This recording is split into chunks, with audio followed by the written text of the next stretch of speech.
अस्सलाम वालेकुम व्यूअर्स, कैसे आप सब लोग। उम्मीद करती हूँ खैरियत से होंगे। काफ़ी दिनों के बाद रेसिपी डाल रही हूँ। तबीयत कुछ सही नहीं थी तो अभी बेटर हुई है थोड़ी थोड़ी सी, तो रेसिपी डालने लगे हैं। तो यहाँ पे हम बनाएंगे आलू का भुर्ता। बहुत सिंपल सी रेसिपी स्टार्ट करने से पहले अगर आप हमारे चैनल पर न्यू है तो चैनल को सब्सक्राइब करना मत भूलिएगा।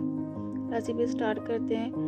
सबसे पहले आलू ले लेंगे, आलू का छिलका उतार के उसे बॉयल कर लेंगे। यहाँ पे मैंने ऐसे ही बॉयल कर लिया। आप इसका छिलका उतार के बॉयल करिएगा, क्योंकि फिर वो सिंपल तरीके से, मतलब उसका इजी वे होता है उसको मैश करने में, आपको छिलका उतारना नहीं पड़ता। यहाँ पे हम आलू को मैश कर लेंगे अच्छी तरीके से। यहाँ पे हम लेंगे 3 से 4 टेबल स्पून ऑयल, और यहाँ पे हम एक बड़ी प्याज का इस्तेमाल करेंगे, उसे ब्राउन कर लेंगे अच्छी तरीके से। तो यहाँ पे इसको अच्छी तरीके से हम फ्राई कर लेंगे। आपने इसे काला नहीं करना है, ठीक है, वरना जो है भुर्ते का जो रंग है ना वो भी काला हो जाएगा। यहाँ पे इसको अच्छी तरीके से फ्राई कर लेंगे। यहाँ पे देख सकते हैं कि इस कलर का आ गया है। अच्छा, ये वाला कलर नहीं करना है हमें, बिल्कुल इस कलर का, ये वाला कलर देना है, ठीक है इसका। तो यहाँ पे हम ऐड कर देंगे इसमें सफ़ेद ज़ीरा 1 टेबल स्पून के करीब, और उसको भी प्याज के साथ ही फ्राई कर लेंगे लाइट सा।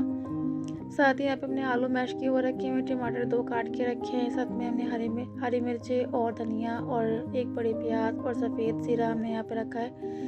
तो यहाँ पे ये सारी चीज़ें ना इस रेसिपी में इस्तेमाल होंगी। बहुत सिंपल सी हर घर में मौजूद होती हैं, तो ये रेसिपी ट्राई करिएगा।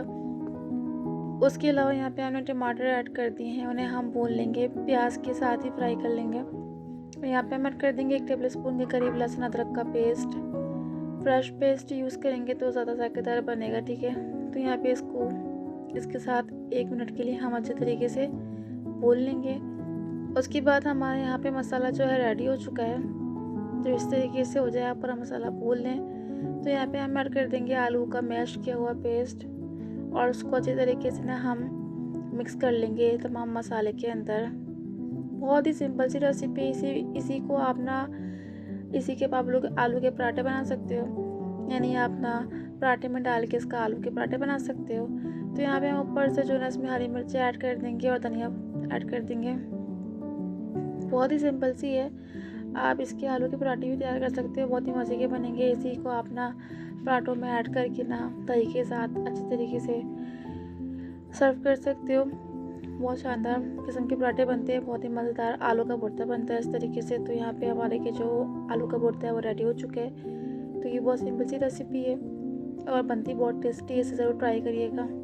एंड अगर रेसिपी अच्छी लगी हो आप लोगों को तो चैनल को सब्सक्राइब करना मत भूलिएगा, लाइक एंड शेयर करें, और दुआओं में याद रखा करें, अपना ख्याल रखा करें। ऐसी रेसिपी के लिए चैनल को सब्सक्राइब कर दीजिए, अपना रिव्यू ज़रूर दीजिए, और अपना ख्याल रखिए। इंशाल्लाह मिलते हैं नेक्स्ट वीडियो में। अल्लाह हाफिज़।